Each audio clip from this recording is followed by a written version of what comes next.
श्री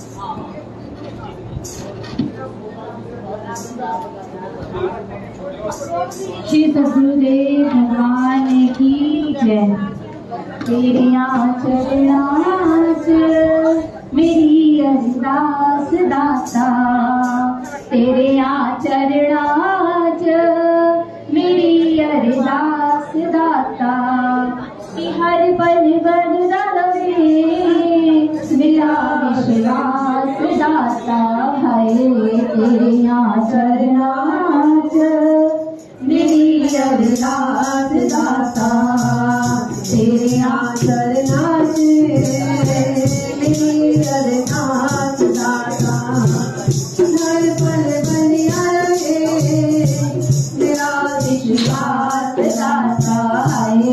तेरे चरणाच मेरी अरदास दाता, तेरी वाणी सच्ची है, तेरा प्यार अनोखा है। तेरी वाणी सच्ची है, तेरा प्यार अनोखा है। तेरे वचना दे जो चलदा सदा रहिंदा सौखा है। तेरे वचना दे जो चलदा सदा रहिंदा सौखा है।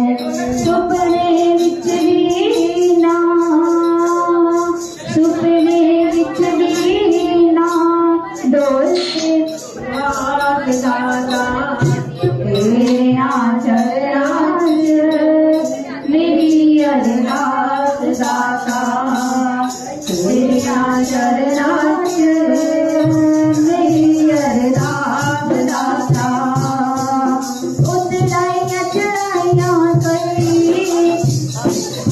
आंदियां ने, उतराइयां चढ़ाइयां जिंदगी विच आंदियां ने। हथ के लग जांदियां ने, तेरे बहुवे तेरी हथ के लग जांदियां ने। तेरा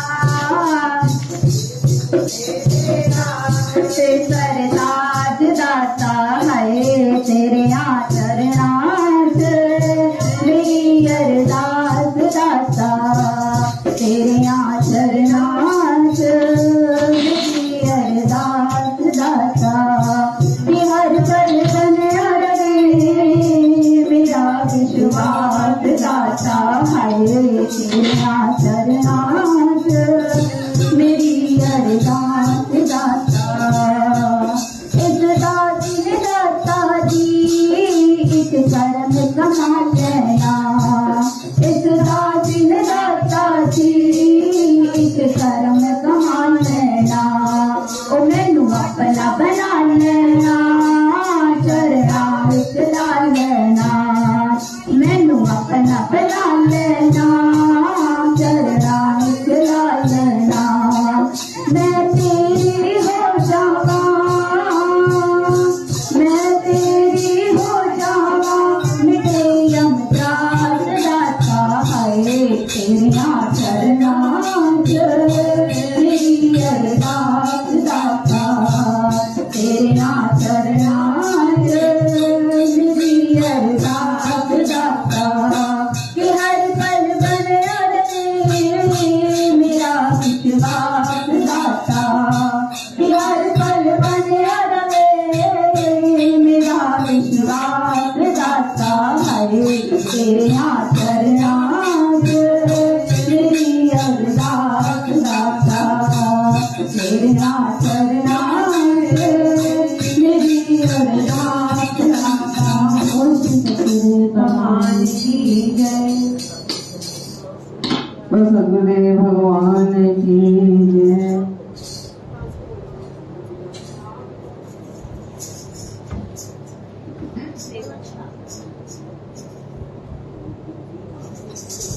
सतगुरु चले आओ, राम लाल चले आओ, गुरुदेव चले आओ, राम लाल चले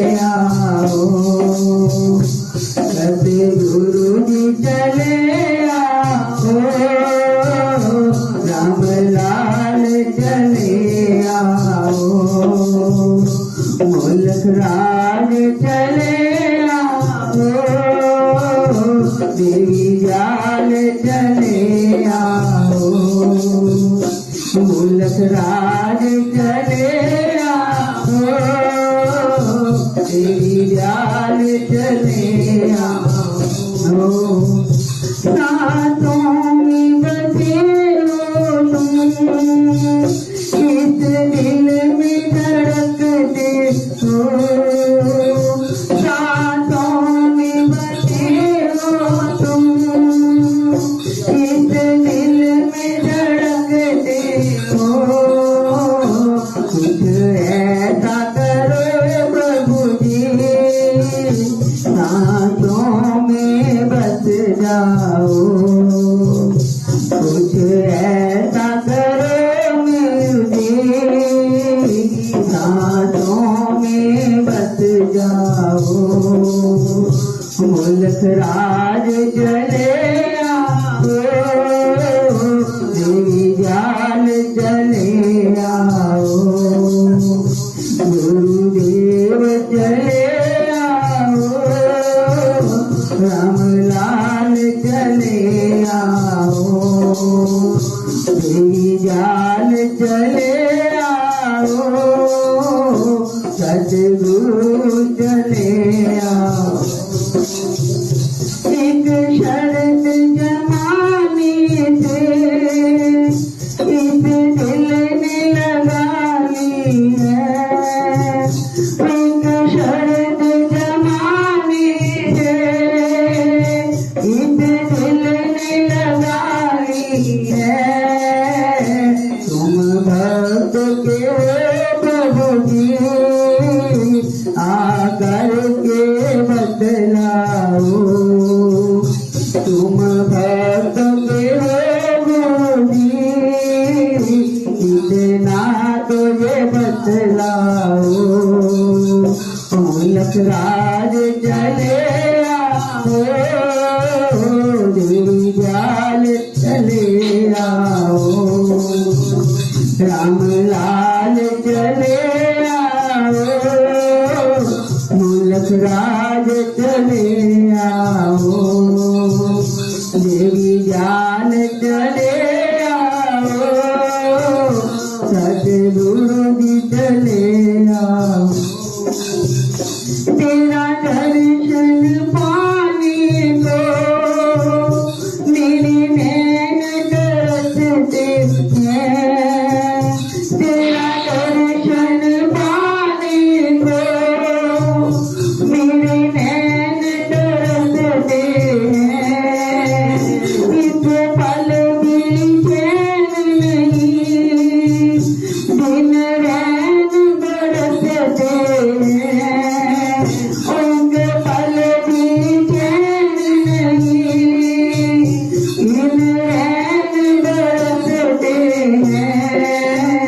उस दादी की नदी अब और न तड़ पाओ, उस दादी की नदी अब और न तड़ पाओ।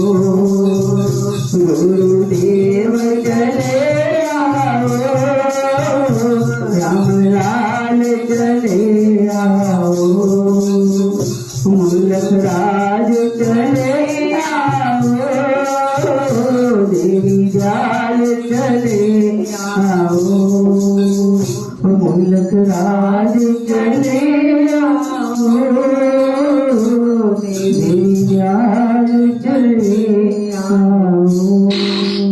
बोले सतगुरुदेव भगवान की जय। अनुभूति सुनो प्रभु जी के बारे में। ये प्रभुलदास जी के वो हाथ पकड़ के प्रभु जी की बताओ आप, प्रभु जी प्रभुलदास जी का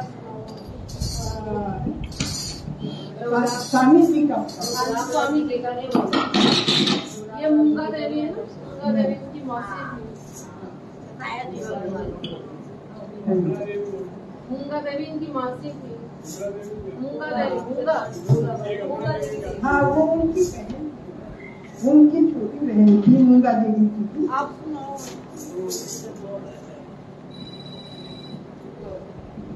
जरूरी है।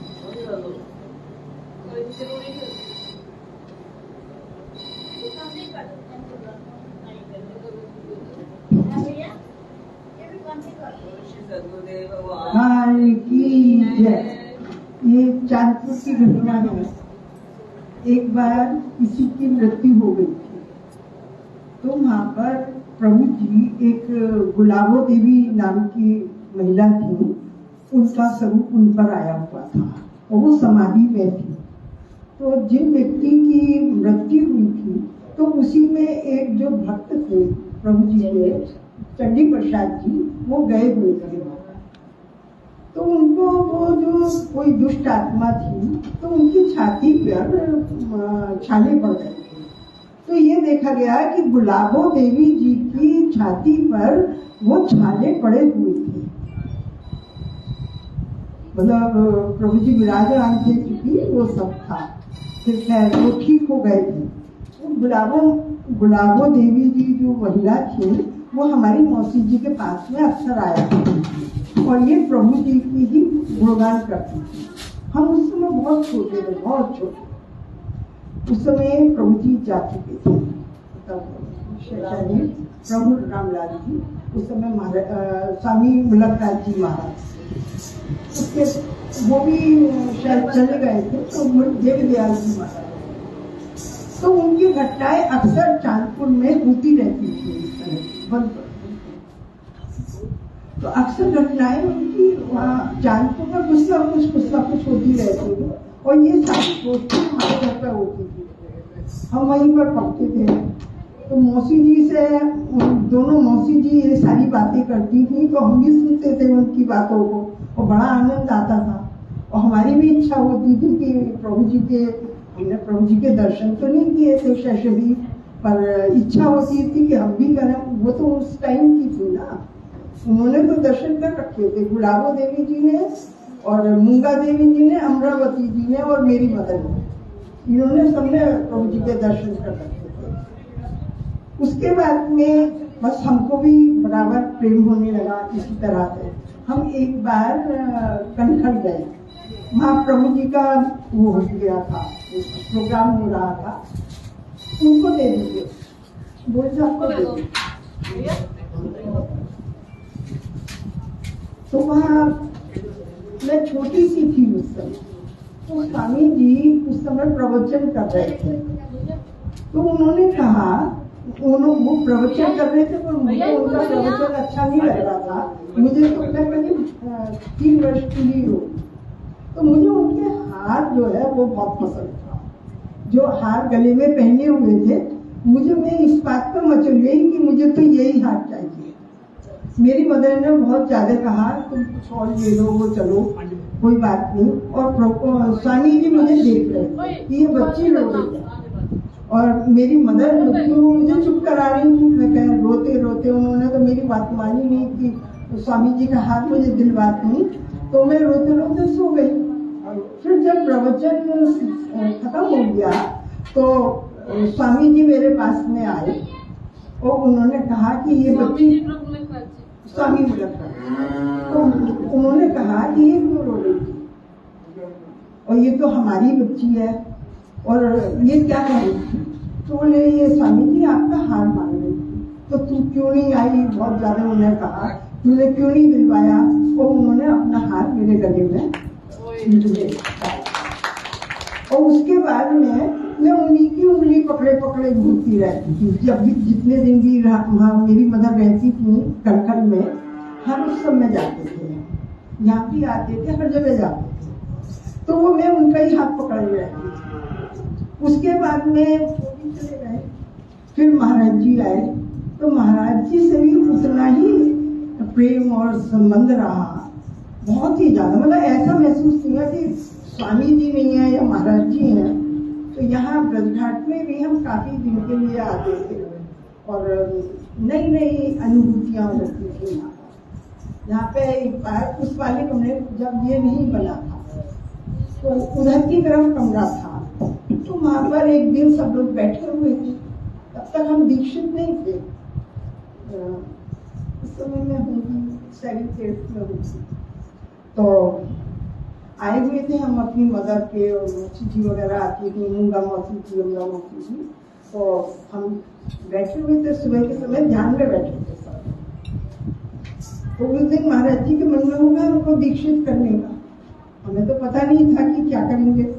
तो उसके बाद जब ध्यान लग रहा था, वहां पर ध्यान की अवस्था में सब लोग बैठे हुए थे, तो वहां तो पहले कभी किसी का ध्यान लग रहा है, कभी कोई फुदक रहा है, कोई किसी का हो रहा है। उस समय घटनाएं बहुत ज्यादा होती थी और प्रभु की कृपा बहुत ही ज्यादा थी। तो जब ये निपट गया ये सारा कार्यक्रम एक समय के पश्चात, तो महाराज जी ने हमें बुलाया कि आओ तुम्हें दीक्षित करेंगे। ठीक है, दीक्षित हम तो जानते ही नहीं थे कि दीक्षित होता क्या है। हम चले गए उनके पास में, उन्होंने हमें दीक्षित कर दिया। फिर वो अमरा मौसी बोली कि तुमने ऐसी दीक्षित हो गई, तुमने कुछ करा नहीं। मैंने कहा मुझे क्या पता क्या होता है, मुझे तो पता नहीं था। तो महाराज जी बोले ये क्या करती, वो तो हमने ही सब बुलाया, ये आ गई, हमने कर दिया, ये इन बातों को क्या जाने।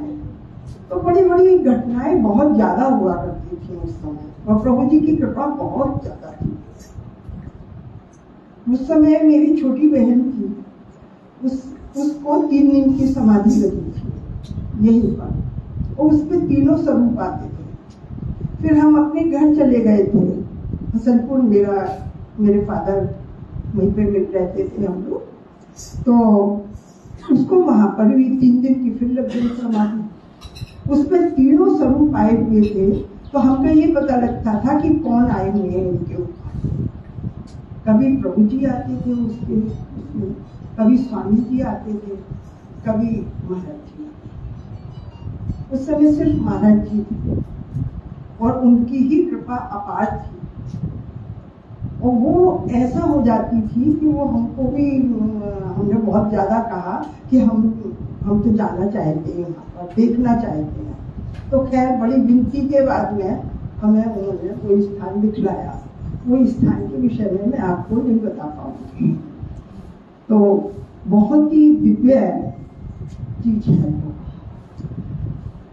वो। बस तभी से हम जुड़े हुए हैं, बचपन से जुड़े हुए हैं, और प्रभु जी का नाम लेती ऐसी मन में तरंग आ जाती है कि जैसे वो यही सब कुछ है। यहाँ ब्रज घाट में सब जगह उनका बड़ा भारी वो था, और बड़ा आनंद आता था। बचपन से ही बहुत ज्यादा आनंद आता था उनकी बातों में, प्रवचन में, और जो अक्सर घटनाएं होती थी ना, यहाँ पर बहुत घटनाएं होती थी, और चांदपुर में भी बराबर घटनाएं होती थी। मौसी जी की एक बार 1 महीने के लिए, मूंगा मौसी जी की 1 महीने के लिए समाधि लगी थी।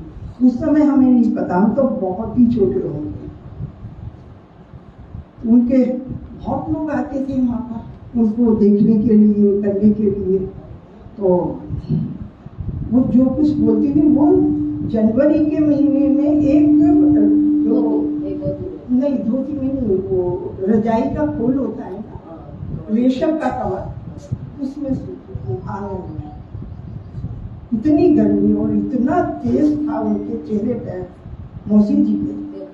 मतलब जो कुछ भी वो कहती थी वो ही चीज होती थी। लोग मिसयूज भी करना चाहते थे, ये बता दो, ये बता दो, ये बता दो।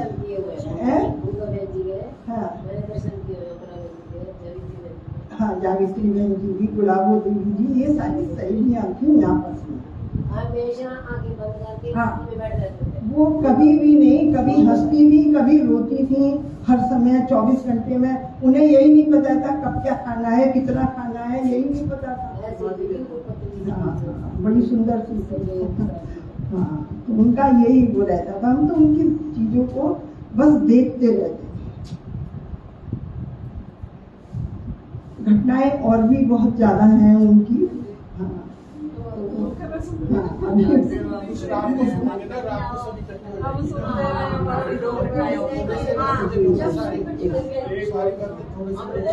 मौसी जी की 2 बार समाधि लगी थी, एक सत्यवती जी का नाम सुना होगा, उनकी भी 1 महीने की समाधि लगी थी। स्वामी मुलकराज जी महाराज आए हुए थे वहां पर, तो वो आशीर्वाद देकर गए थे, तब उनकी समाधि लगी थी। सत्यवती जी की भी वो हुआ। उस समय ये लाला हर्षरूप जी की बेटियां हैं, उनकी 11 बेटियां, सभी में भक्ति भाव इतना ज्यादा था, बहुत ज्यादा। और मतलब मैं ये समझती हूँ कि किसी ना किसी का कुछ ना कुछ देखने को मिलता रहेगा, यही वातावरण हो, बड़ा अच्छा लगता है।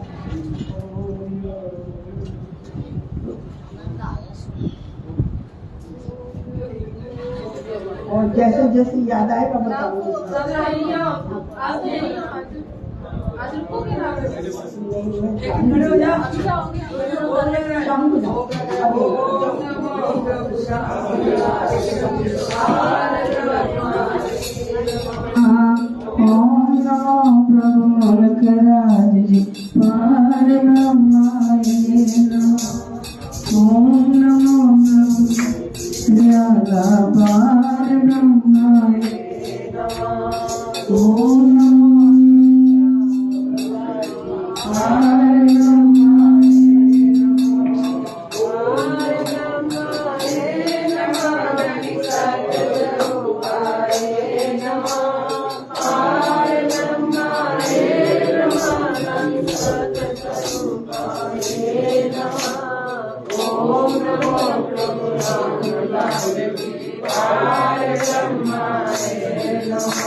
श्री रामलाल जी पार भगवान की जय।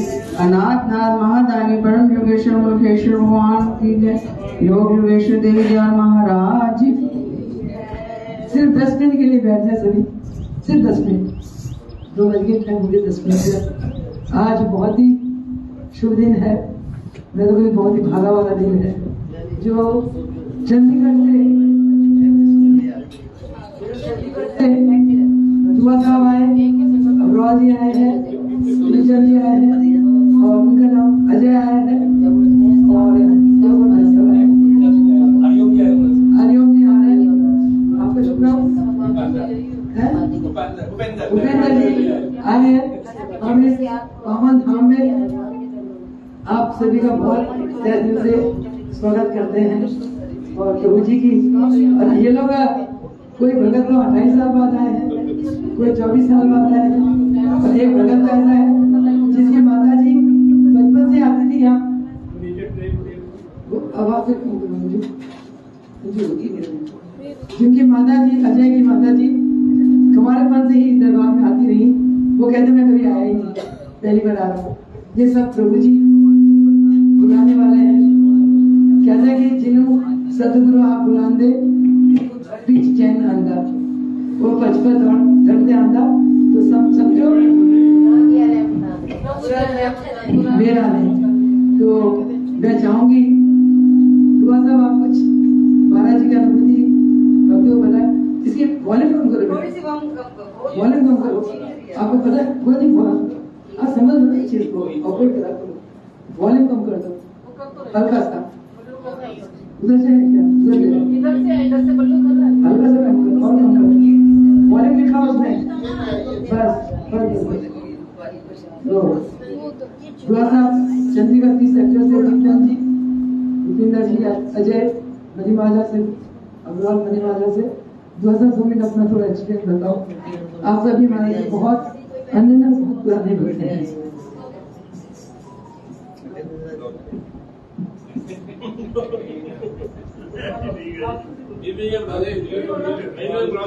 ये दीपचंद जी जगाधरी से है, ठाकरे बहन जी उनकी उनका भतीजा है। ठाकरे बहन जी हमारी बहुत अन्य भक्ति नहीं रही, और इनके पिता के क्या नाम था? अच्छा, जेठानंद जी, जगाधरी के जेठानंद जी पुत्र है दीपचंद जी। जी बताओ, कुछ भी बताओ महाराज जी का। आप लोग तो बचपन में हमारी गोदी में खेलते हो, कितनी अनुभूति है, कुछ भी बताओ। ओम नमो श्री राम दीपाल भगवान की जय। नाथ नाथ महारानी ब्रजगेश्वर महेश्वर भगवान की। मैं ये शरीर प्रभु जी के साथ, स्वामी देवदयाल जी के साथ 1963 से जुड़ा हुआ हूँ। मुझे अस्थमा था और मैं अपनी बुआ जी नानके दिल्ली गया हुआ था। ठाकरी बहन जी को, ठाकरी बुआ जी को ये जानते हैं अच्छी तरह, तो ठाकरी बहन बुआ जी को ये जानते हैं, तो उनके पास गया था। तो उस समय हमारे बुआ जी बड़े महाराज स्वामी देवदयाल जी से दीक्षित थे, वो मुझे वहां ले गए। और उस समय कैंप लगा हुआ था दीना का तालाब सब्जी मंडी में 1963 में। तो हमारे बुआ जी ने कहा, महाराज जी इनके कहते ये किनका बेटा? कहते हंसराज जी का, मेरे भाई का। कहते इसको ना भी मेरे पिताजी को अस्थमा था, तो इसको भी शायद वो सिम्टम आ गए। तो उस समय दीना वाले तालाब में सब्जी मंडी में 7 दिन का कैंप लगा हुआ था। तो महाराज जी ने बुआ जी को कहा, उनका नाम प्यार से बोलते थे ठाकरी, इसको ना 4 दिन मेरे पास छोड़ दे, बस मेरे पास छोड़ दे। तो आज्ञा हो गई। बुआ जी तो घर चले गए, हम छोटे थे। मैं सोचता रहा भाई पता नहीं क्या होगा क्या नहीं होगा। तो महाराज जी ने मुझे उस समय, आजकल तो रबड़ नीति वगैरह बहुत आ गई, आसान तरीके आ गए बहुत, उस समय सीधी सूत्र नीति सीधी मेरे नाक में डाली और 3 दिन कराई। और मुझे नहीं पता कि वो अस्थमा कहाँ गया। आज का ये शरीर प्रभु जी का आपके सामने है। तो उस समय से प्रभु जी के चरणों में लगे हुए हैं। तो प्रभु जी हमारे घर में, जगाधरी में, हमारे घर में ही कैंप लगा करता था, हमारे घर में। तो हम 6-4 परिवार थे, दुआ जी परिवार थे, और सब चुबारे, फतपुर को चुबारा बोलते थे, वहां महाराज जी कैंप लगाया करते थे। तो वहां कैंप लगता था। एक पहला कैंप लगा ब्राह्मणों की धर्मशाला में 7 दिन का जगाधरी में। उसके बाद उन्होंने धर्मशालाएं छोड़ दी। हमारे घर में ही प्रभु जी का वास और प्रभु जी का जो मंदिर और प्रभु जी का जो सारा ही कार्यक्रम जो होता था वो वही होता था। और उसके बाद हमें 300 गज जगह किसी राणा ने, जो अब प्रेजेंट आश्रम है, वो जगह दान में दी।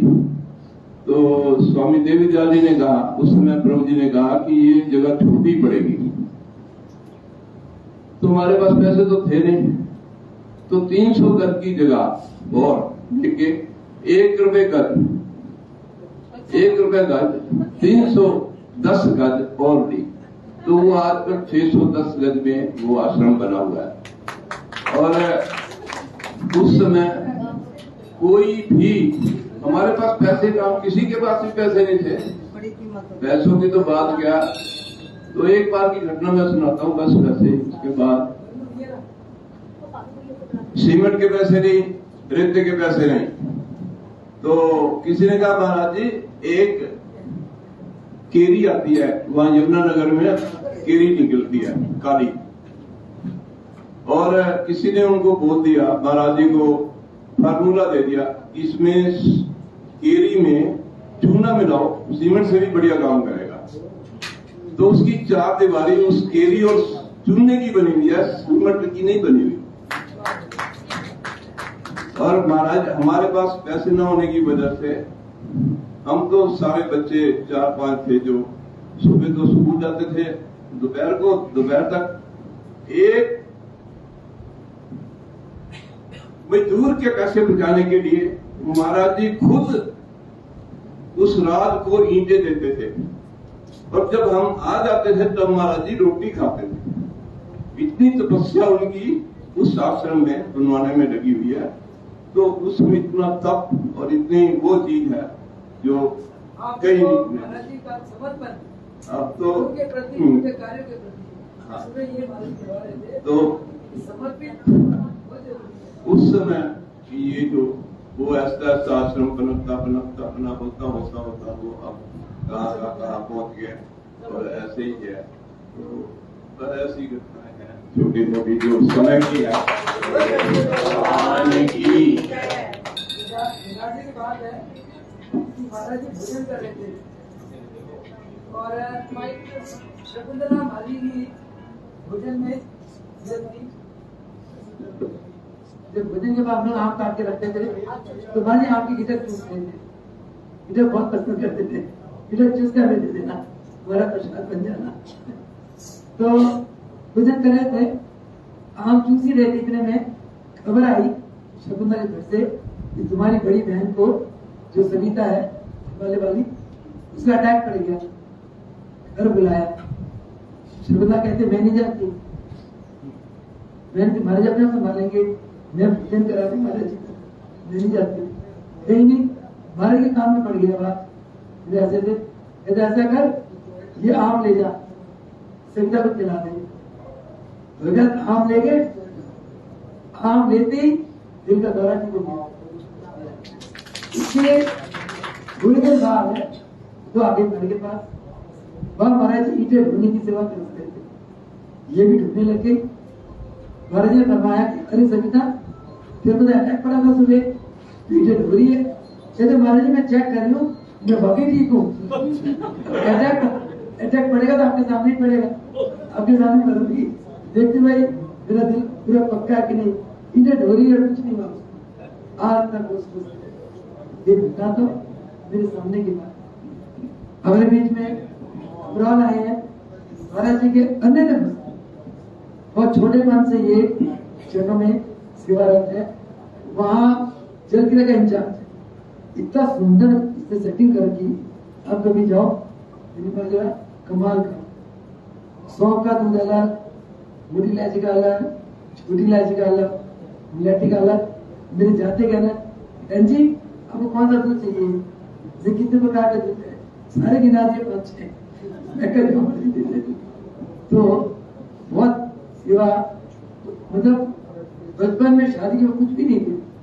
आज ये पूरा करना चंडीगढ़ पंचकुला में इनका नाम है मोनिका, विद्वान LIC इधर का ऑफिसर ही बन गए, एजेंट से काम शुरू करा था, बहुत नाम है। घबराना काम सुना महाराज जी, बहुत घटना है। थोड़ा सा इनका बहुत बड़ा होटल है वहाँ चंडीगढ़ में, महाराज की बहुत कृपा है। इन्होंने तन मन धन से गुरुदेव की बहुत सेवा करी। जब भी चंडीगढ़ से दिल्ली जाना करना जरूर थे, मैं का आशीर्वाद लेना आगे चलना। और जहाँ हमारी सेवा चलती थी बढ़ जगह। और आप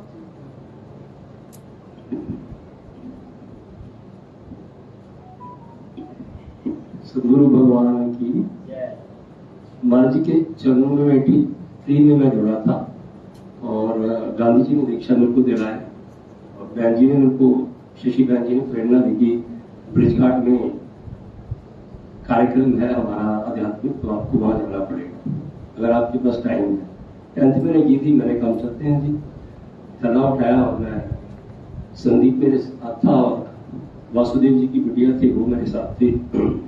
हम यहाँ पर आ गए। संदीप जी मेरे साथ थे, ये मेरे साथ बचपन में हमेशा साथ रहता था। हाँ, आने से पहले मुझे जोशी ने कहा था कि तेरी इस टांग ना टूट जाएगी, टांग जो है वो टूट जाएगी। और किसी ने मेरे को यानी प्रेडिक्शन कर रखी थी कि इस 1-2 महीने में आपकी जो लेग है उसमें कोई ना कोई फ्रैक्चर होगा और आपको बेड रिडन होना पड़ेगा। नहीं, मैंने दीक्षा ले रखी थी। मैंने कहा जी गुरु जी को भगवान मानते थे, क्योंकि मैंने 108 व्रत रखे थे शिव जी के। तब मेरे को रामलाल महाप्रभु जी का वहां कोई स्वरूप रखा था किसी ने, बिल्कुल मंदिर के अंदर जहाँ शिव जी की पूजा करता था, वहीं से प्रेरणा होकर मैं 12 आश्रम में आया था।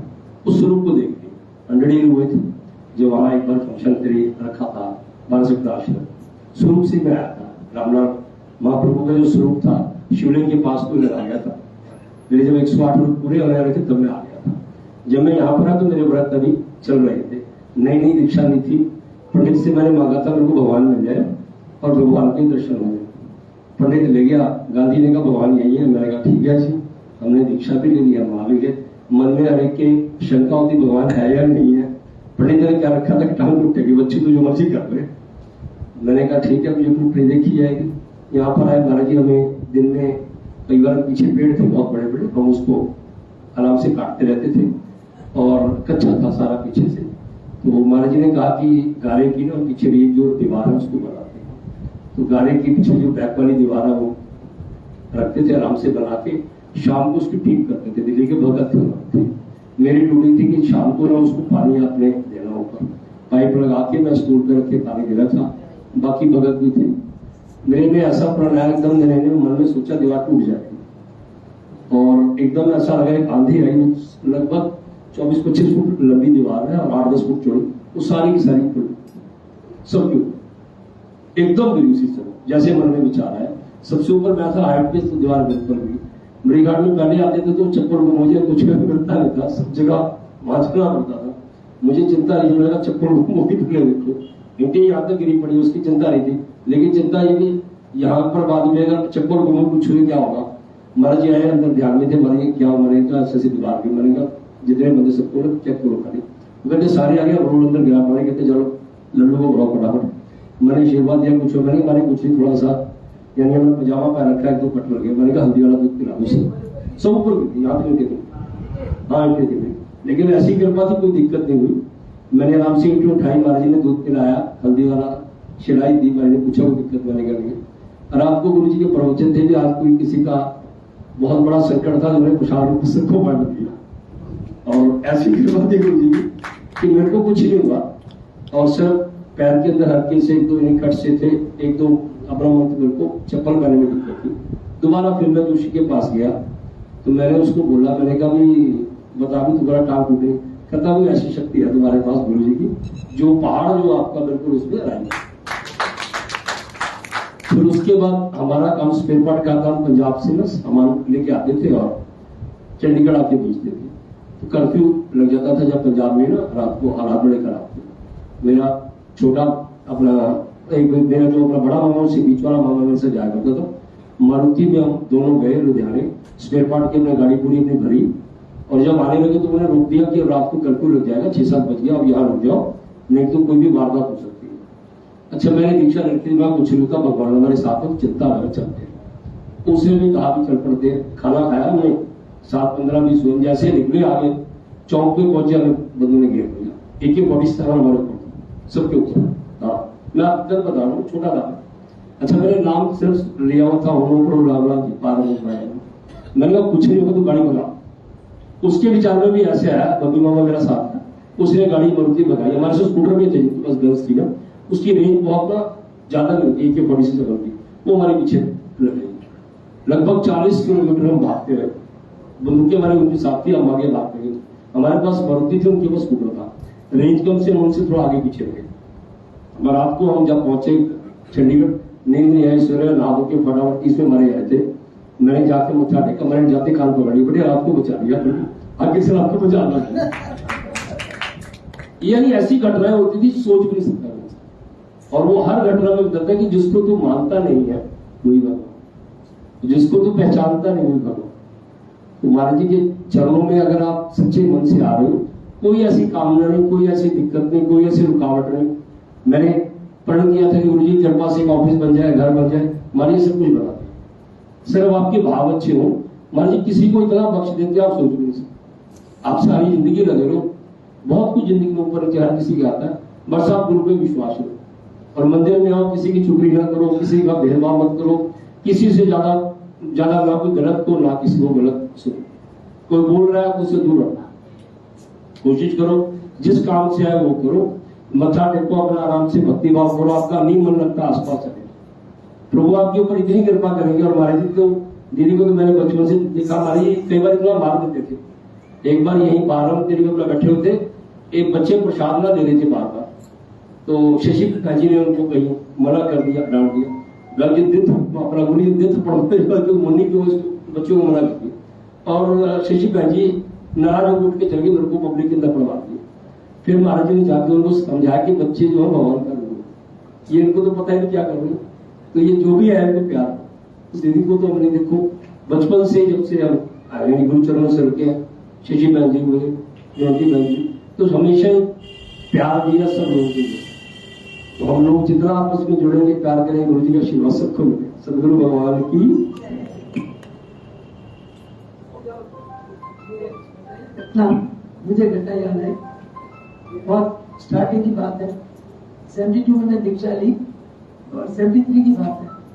सिंचन में हमारे गाँव है, किताबिस्तान में गई, कोई जमीन का काम था, वापसी आते वक्त चौमासे के दिन थे, सड़क की चौड़ाई कम थी, इधर भी टिप्पर है, इधर भी टिप्पर है, साइड की जमीन तो हमारी बस खूब रफ्तार में आ रही थी, सामने बस आ रही थी रफ्तार में, वो एकदम सामने जताई, हमारी बस ने खूब जोर का ब्रेक लगाया, ब्रेक लगाते ही बस उलटने लगी, मेरे मुंह से निकला ओम नमो प्रभु रामदास जी पाद में नमो, निकलते ही बस एकदम रुक गई तो पिछला पहिया काफी मिट्टी में फंस गई थी, बड़े मुश्किल से हम लोग बाहर आए। खैर बाद में ग्रेन को लाए, बस को लगा, आप पहुंच गए। अगले दिन में क्या करती, मैं तब मैं स्कूल में टीचर, साइंस टीचर, मैंने PhD मैंने 77 में करी, उसके बाद लेक्चरर बनी। स्कूल में टीचर थी, घर से आई, फिर मैं घंटा स्कूल अटेंड करा।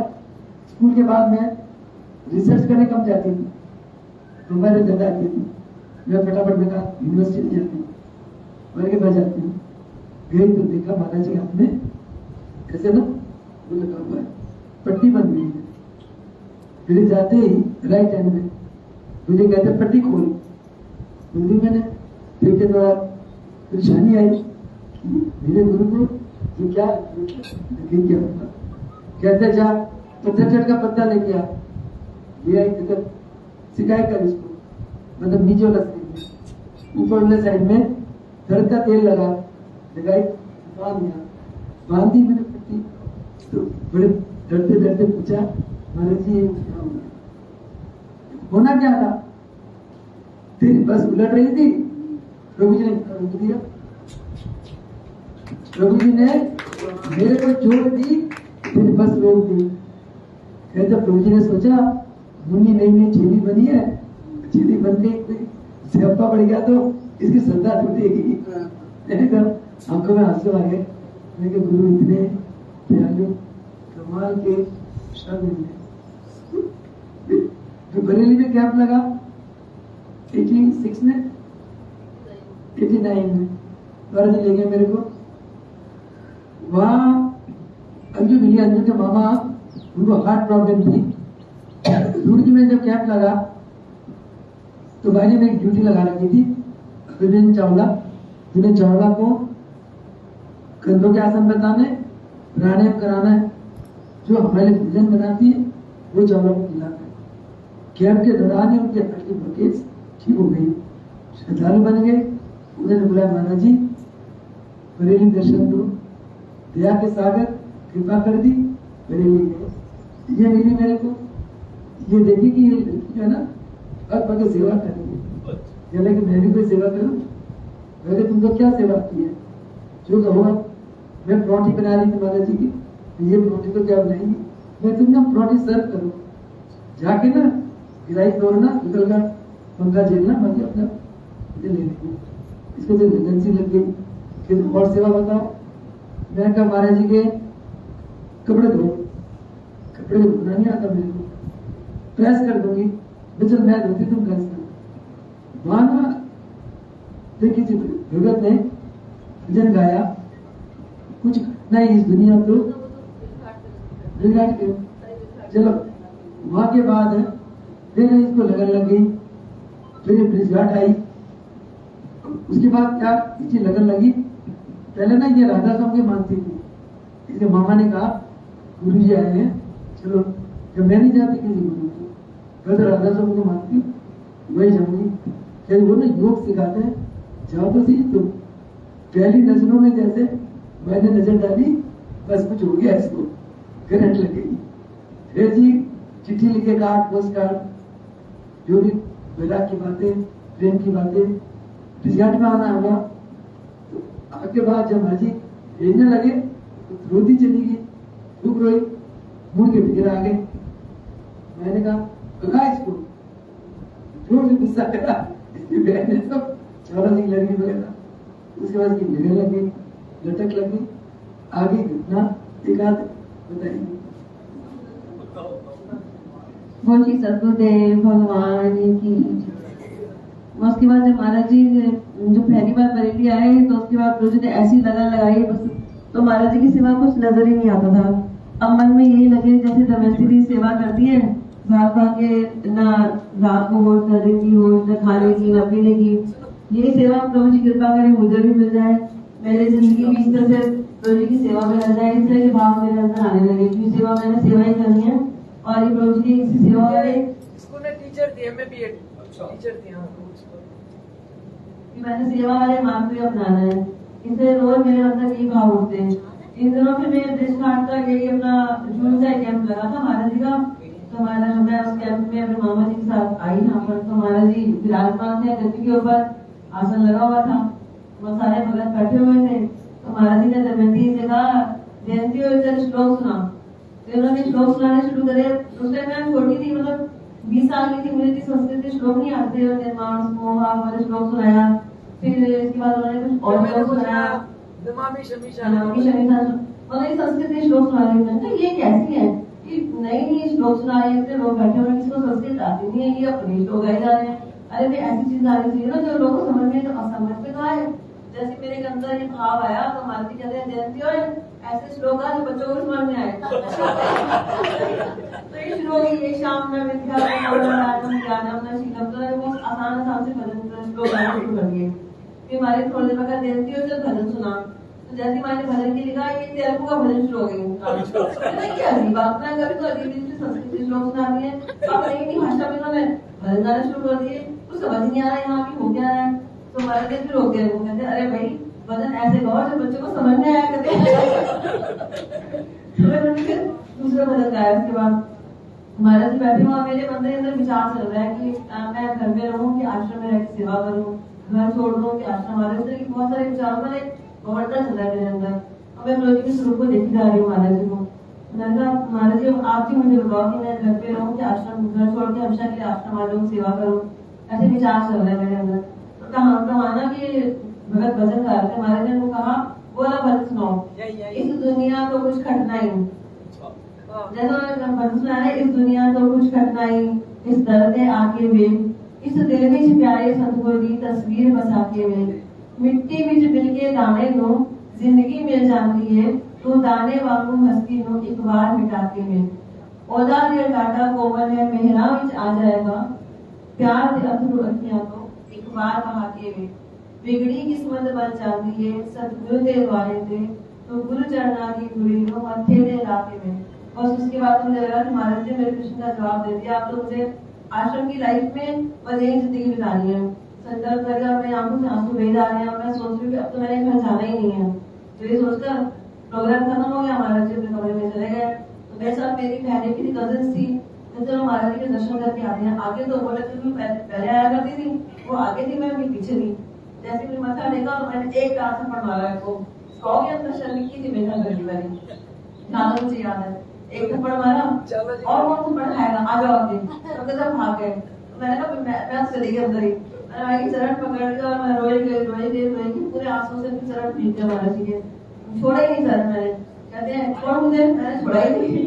कहते क्या स्यापा हो गया, हुआ क्या तेरे को, हुआ क्या स्यापा क्या हो गया, मैंने कुछ हो गया आश्रम में क्या, कुछ नहीं बोली तो रोती गई। मैंने कहा महाराज जी बस मैंने ना आप घर में नहीं रहना, मैं तो आपके के साथ ही रहना आश्रम में। कहते और हम रखेंगे नहीं, तेरे को देख के हम रखेंगे नहीं। मैंने कहा मैंने जाना नहीं है, अब हम दोनों चले जाओगे, हम रखेंगे नहीं। मतलब मैं जाऊंगी नहीं, कहते हम रखेंगे नहीं, हमारे गुस्सा वुस्सा किया, कहते आप तो जाकर बात करेंगे। मैं चले नहीं आप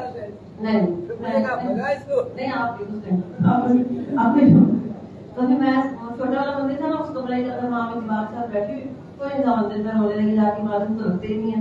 मुझे नहीं पता था पीछे एक और भी दरवाजा है, मैं फर्स्ट टाइम आई थी घाट के अंदर, तो उस मंदिर के अंदर पीछे दरवाजा है जो बंद रखा है समय, और पीछे से दरवाजा खुला और मार्ग के अंदर आ गए। कहते हैं अच्छा रो मारते को दिल्ली बुलाएंगे हम, ये क्या मारती वापस चले गए अंदर।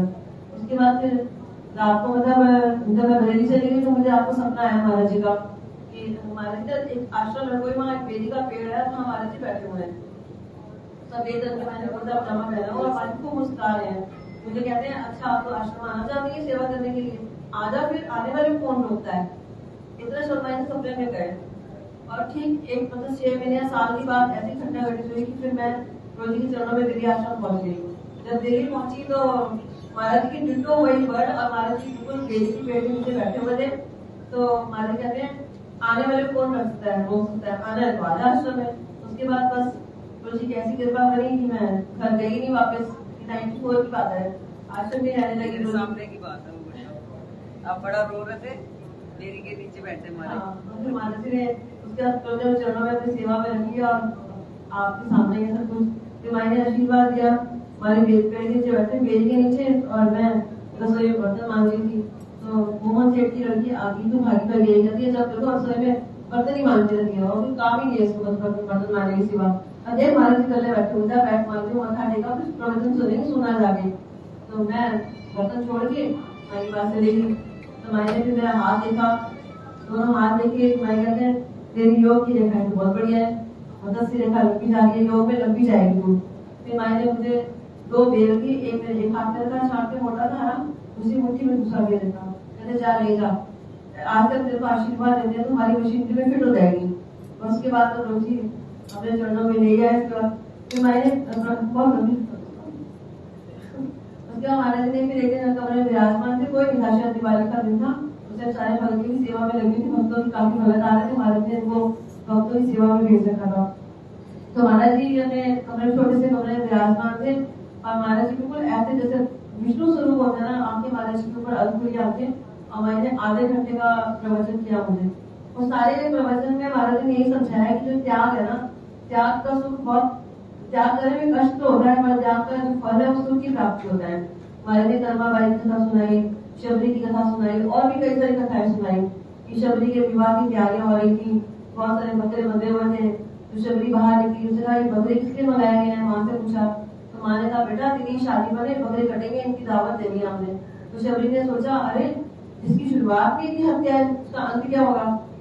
तो उसने वहां से निकल ली रातों रात और वनों में चली गई और उसको आशीर्वाद मिला वृंदा में ऋषि का, जब भगवान राम आएंगे तो दर्शन सबसे पहले तेरे को ही मिलेंगे। तो महाराज ने बताया कि त्याग करने में कष्ट तो जरूर ना, उसने ग्रस्त जीवन का त्याग किया, वैवाहिक सुख का त्याग किया, पर अंत में भगवान राम सबसे पहले उसको मिले। फिर कर्माबाई की कथा सुनाई ऐसी महाराज जी ने कि कर्माबाई भगवान कृष्ण की भक्ति थी, उसकी शादी की तैयारियां हो रही थी, उसका मैंने विवाह नहीं करना, मैंने तो भगवान कृष्ण से विवाह कर दिया है, पर घर के लोग माने नहीं, है शादी हो गई। तो डोली में बैठा कर जा रहे थे कर्माबाई को। तो रास्ते में कर्माबाई सोच रही कि मैं कैसे पिड्डा खिलाऊं। जैसे जंगल आया तो कर्माबाई ने कहा कि मेरे को ना जाना है भाई अपना कुछ जाकर मेरे को इच्छा हो रही है, मैंने जाना है।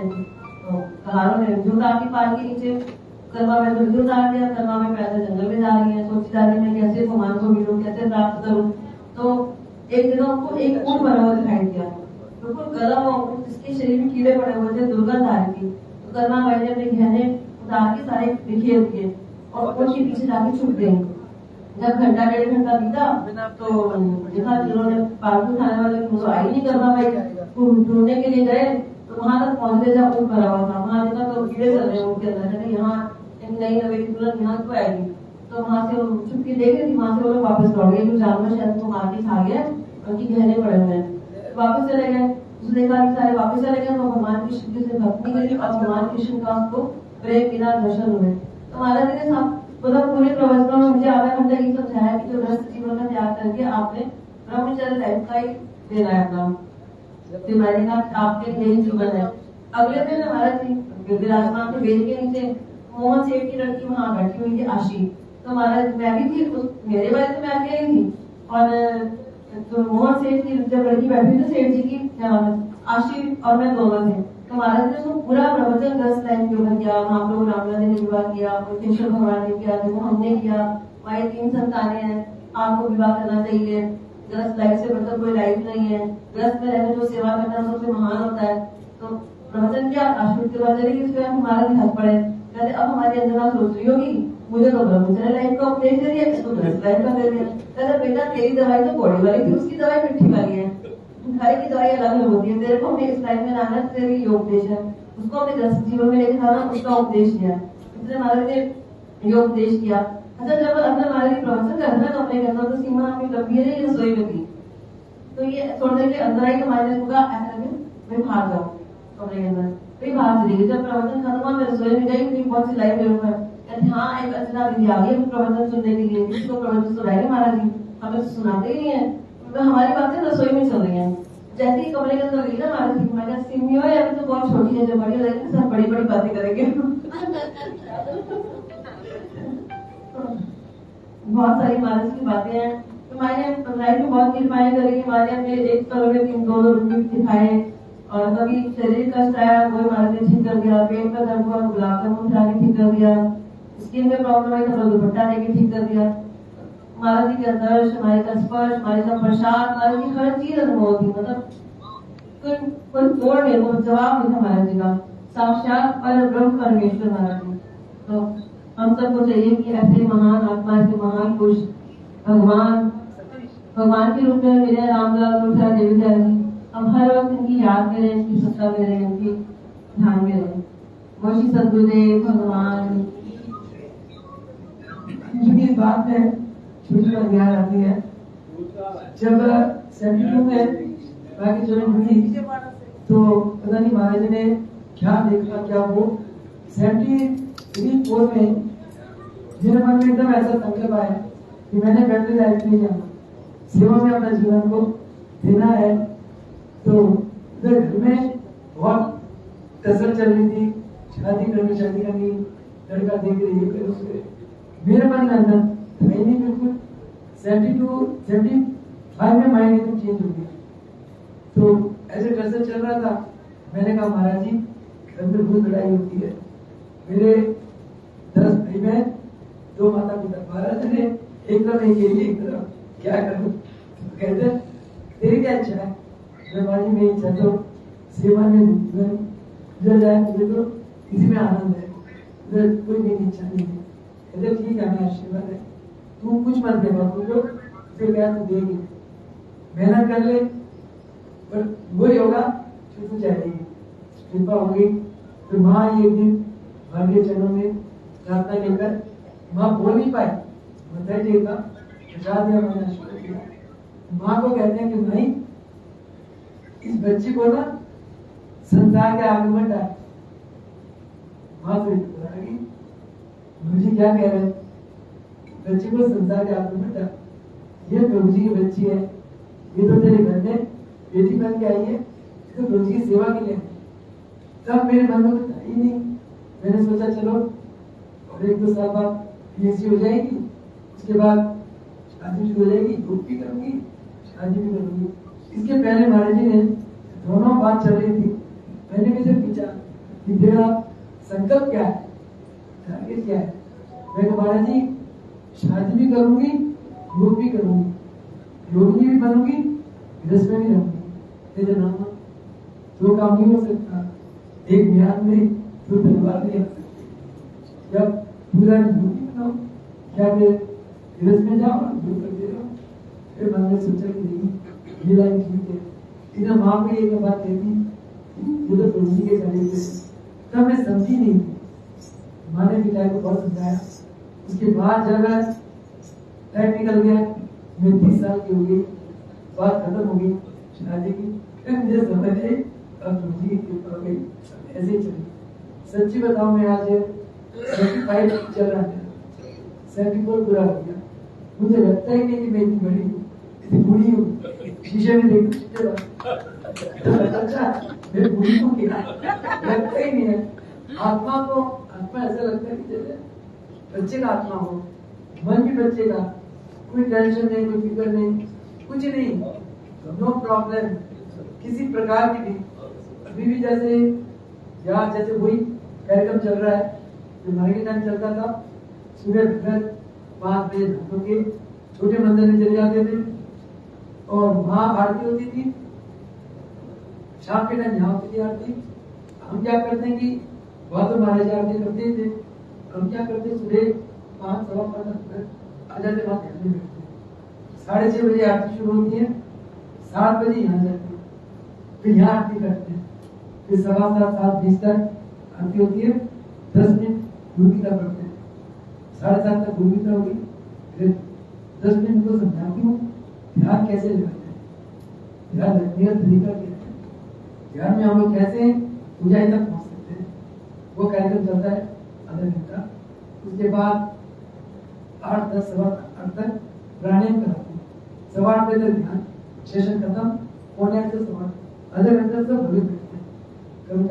कई भक्तों के हर्षिका चलती है, बेसुधी आ जाती है। तो इतना सिंपल स्थान जहाँ कुदरत अथाह है, कुदरत से भरपूर ये स्थान है। ऐसे कुदरत की जहाँ पावर होती है वहाँ दिव्य शक्तियाँ होती है। इस स्थान को महाराज जी ने अपने गुरु के याद में बहुत प्रेम से बनाया। गुरु जी ने ब्रह्मन के बाद आश्रम बनाया, इसलिए इसका नाम रखा है झूठ के अंदर कुलकेश्वर महादेव। उन्होंने महाराज जी ने प्रभु जी को प्रभु जी का रूप माना, ये दोनों एक ही है। और महाराज जी ने प्रचार करा शुगर स्वरूप की पूजा बहुत ही महत्वपूर्ण है। और कहते हैं कि त्रेता युग में ये राम और सीता की पूजा थी। ये आत्मा प्रभु जी राम थे, प्रभु जी की आत्मा सीता थी, वो जोड़ी थी त्रेता में। महाराज जी ने बताया कहते युगल स्वरूप समझो कि राम सीता की जोड़ी है, इनकी पूजा इनकी भक्ति बहुत ही ज्यादा अंदर है, उनकी याद में है। और ऐसे चल रहा। फिर 8:15 बजे हम लोग प्राणायाम करते हैं, 8:15 से 8:30, 8:30 से 9:30 1 घंटा बहुत लंबा था। लाइव तो नहीं डाला, शायद छोटे वीडियो वीडियो बनाए और इसमें डालते हैं। और आज तो भगत 9:45 तक करते रहे, क्यों भैया जी टाइम का पता ही चला, इतना आनंद। इसके बाद नाश्ता करा, फिर 11 साढ़े 11 बजे रोज पाठ पूजा करते हैं। 1:30 बजे एक भूल लगता है, 1:30 बजे लोग पूजन करते हैं। शाम को फिर 5:30 आ जाते हैं। 5:30 से 7 बजे तक 1.5 घंटा हम लोग योग प्रशिक्षण सुनते हैं। विराट वगैरह इतना आनंद आता है, दिल नहीं करता छोड़ने का। फिर 5:30 से 7 बजे तक योग प्रशिक्षण, फिर हम लोग 7:30 बजे आरती करते हैं। 9 बजे समाप्त करके भोजन लेते हैं, फिर उधर सैर करते हैं, खाना जम करके सो जाते हैं। ये सिस्टम चलता है, तो बहुत आनंद है। कल शोभा यात्रा में आना, आपकी निकलेगी। आप लोग जो भगत आ जाए, कलश में जल डालो, थोड़ा सा चंदू में लीजिए, गंगा सागर है।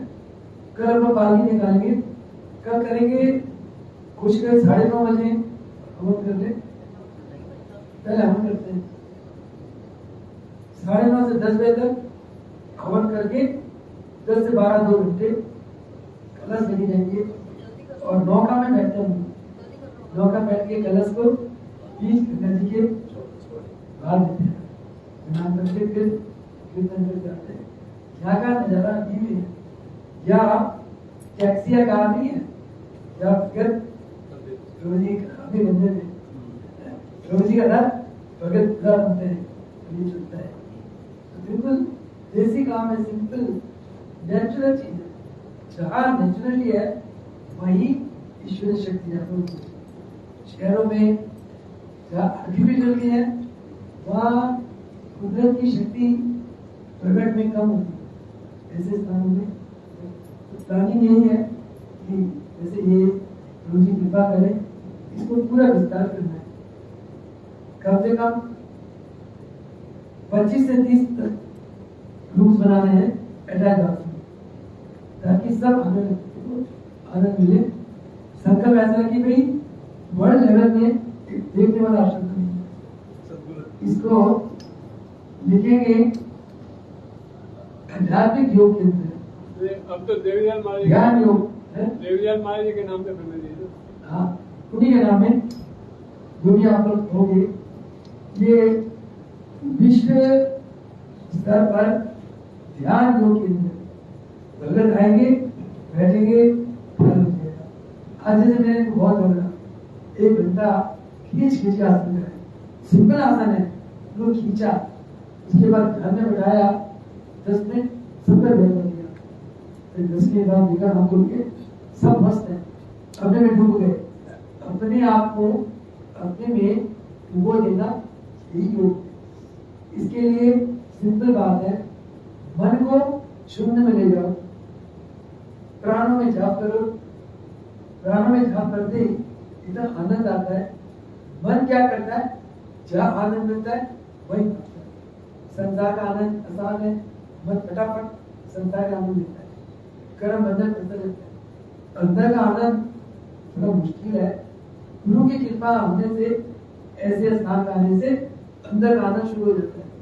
हमें कुछ नहीं करना पड़ता है, शून्य को बैठ जाओ, प्राणों में जाप चलाओ, प्राणों में थोड़ा सा ध्यान लगाओ, मन अपने आप प्राण को ले। जैसे पॉजिटिव निगेटिव टच कर दो, लाइट चलती है। मन और प्राण, प्राण पॉजिटिव, मन नेगेटिव। प्राण शक्ति, मन शिव, शिव शक्ति को कनेक्ट कर दो, पावर आ जाता है। ऐसे मन प्राण जब एक दूसरे में लय हो जाता है तो आपको प्रभु जी के दर्शन मिलते हैं। मन एकाग्र होते ही आप थोड़ा सा प्रभु जी का स्वरूप का ध्यान लगाओ। प्रभु जी का स्वरूप आंखों का ज्ञान है, ज्ञान नहीं, एक अंदर का ज्ञान सबके अंदर है, इसको दिव्य दृष्टि कहते हैं। ये चीजें घरों में बहुत मुश्किल है। उस आपाधापी खुला होल जैसे जहाँ संसारिक वृत्तियां ज्यादा होती है, ऐसे तक मुश्किल है। यहाँ संसारिक वृत्तियां नहीं है, कोई चौधर नहीं, सब चौधर है, सब मालिक है, सब यहाँ के सब कुछ है। ऐसे में सब एक दूसरे से प्रेम देते हैं, देते हैं। यहाँ संसारिक बातें महाराज जी ने स्थान को ऐसा मुद्रित कर रखा, जहाँ संसारिक बातें आ ही नहीं सकती। जहाँ संसारिक बातें नहीं है वहाँ महाराज जी फरमाते थे, या संसार बसा ले या बसा ले सनम। जहाँ संसार नहीं है वह सनम प्रीतम आता। जहाँ संसार है वह प्रीतम नहीं आता। कि तुमने पहले संसार को बसा रखा है, मेरे लिए चाहिए नहीं है।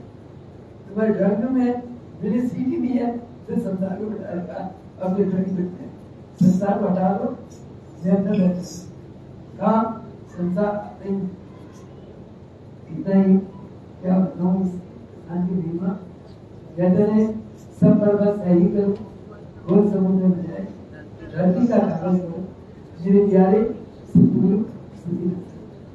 देखो महाराज जी, मैं आपको एक बात बताऊं, महाराज जी किसी को गुरु पर नहीं दे।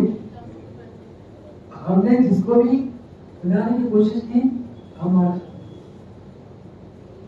उसकी तो कोई नहीं हुई, हमारे तो क्यों ना हम गुरु की वाणी को माने। 10 गुरु है, लास्ट गुरु ने कहा गुरु ग्रंथ मानियो गुरु। तो जो है ना, हम तीनों गुरुओं को भगवान मानते हुए, उनके वर्कर बनते हुए कर्म करें। प्रसाद बांटे, कोई लंगर बनाए, कोई दूर कराए, झाड़ू लगाए, बर्तन मांजे, व्यवस्था देके, ऐसे सभी कार्य करें, सभी कार्य करें। ऐसा कुछ नहीं है प्रसाद बांटने वाला बहुत प्रधान हो गया, ऐसा कुछ नहीं।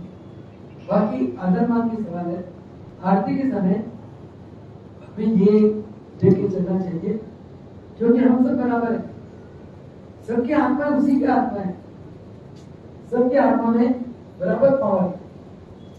तो आरती के समय गुरु साक्षात होते हैं, हमारे मानस पटल में गुरु ही होते हैं। उनकी आरती करो, प्रणाम करो, अपना स्थान ग्रहण करो।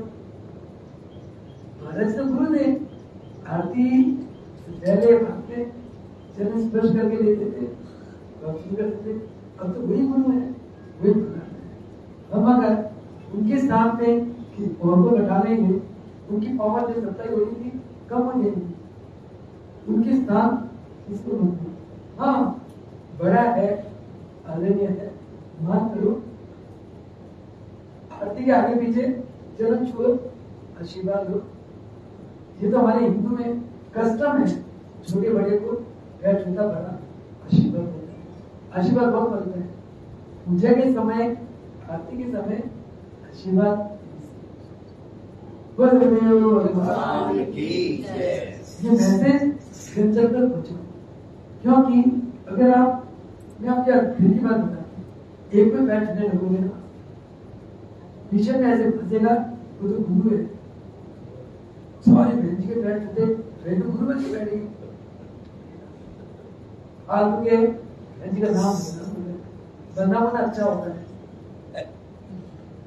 निंदा को धीरे रखिए, आंगन को भी चबाए, बिन साबुन बिन पानी के पल पर बहन बनना भी अच्छा होता है, पाप धोते हैं।